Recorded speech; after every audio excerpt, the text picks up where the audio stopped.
Исәнмесез? Сіз Татарстан 24 каналында полиглот тапшыруын қарайсыз. Сізнің білән мин Гүлүсә Сыңғатуллина. Китап киңәшшең синең, дустың, ярдәмшең синең деп язған Хәсән Шабанов. Китап кішінің хәтірі, юлдашы, киңәшшісі, ярдәмшісі, укытучысы. Китапсыз халық, тарихсыз халыққа әйләнгән. Тарихын ұнытқан халықның киләчәге әзілген. Аңлағансыздыр, бүгінгі тапшыруыбыз китап сөзі белән бәйле булыр. Китап нинди дә булса текстны ішіне алған, битләре билгеле бір тәртиптә жиналып төпләнгән басма әсәр дип яза Википедия. Миллият сүзлегендә мондый билгеләмә бирелгән: китап, язу, язма, хат, бұйрық, әмір. Рус тіліндегі книга сүзінің түркишәдән алма булуы ихтималы турында рус этимологлары да яза. Моңа каршы булган фикерләр дә яши. Библия сүзінің дә төп мәгънәсе китап.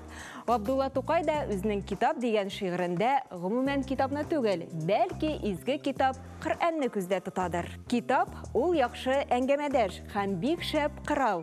Ул гаҗәеп дәвалау үзлегенә ия булган шифа һәм искиткеч файдалы мавыгу. Акыллы табыш китерүче ганагы һәм китап ярдәмендә үз һөнәреңне табып була. Ул менә дигән иптәш һәм күңелгә ятышлы кунак. Ул иң мөхтәрәм киңәшче һәм үзең кебек, дип язган борынгы көнчыгыш мәгърифәтчесе Әл-Җахис. Россиядә китап басу өчен 1564 елда Иван Федоров белән Петр Мстиславец башлап җибәргән. Дөньяда иң кыйммәтле һәм иң авыр китап изге Иоанн хакыйкате. Дөньядагы иң зур китапханә Конгресс китапханәсе. Анда 158 миллион китап исәпләнә. Россиядә иң зур китапханә Россия дәүләт китапханәсе.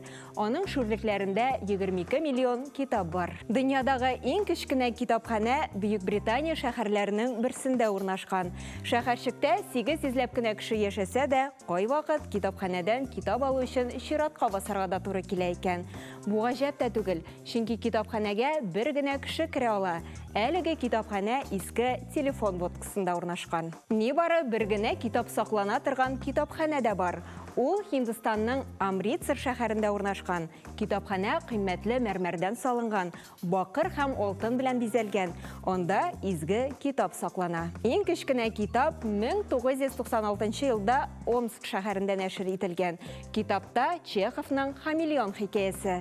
Дөньядагы иң зур китап Кодекс Гиггс кулдан язылган кануннар җыентыгы.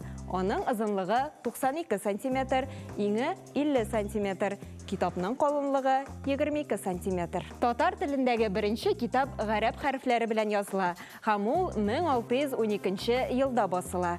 Беренче татар китапханәсе 1906 елның 2 гыйнварында Казанда Болгар кунакханәсенең 3 катында урнаша. Китапханәгә кешеләр иң яхшы киемнәрен киеп килгәннәр. Абдулла Тукай, Галиәскәр Камал, Фатих Әмирхан китапханәнең даими укучылары булганнар. Җыр телле халкыбыз китап турында мәкаләләр дә иҗат иткән. Кайберләренә тукталып үтик. Китап белем шишмәсе, китап тормыш кызгысы, китапның белмәгәне юк. Китапсыз өй, тәрәзәсез бүлмә. Юрамышларга да күзәтү ясыйк. Төштә китап күрү, тулайым алганда яхшыга юралса да, борынгы китаплар күрүне кисәтү дип кабул итәргә кирәк. Мондый төш күргән кеше һәр төрле явызлыклардан сакланырга тиеш. Китап кешене бызмый торган бердән-бер шәхси милек ул дигән рус язучысы Пантелеев. Кызганычка каршы язучының бу фикере һич тә абсолют түгел. Китап сөючеләр арасында хөрмәтле библиофиллар белән бер рәттән ауру дәрәҗәсенә җиткән библиоманнар һәм шәхси китапларын бер кемгә дә күрсәтми торган библиотафлар да очрый.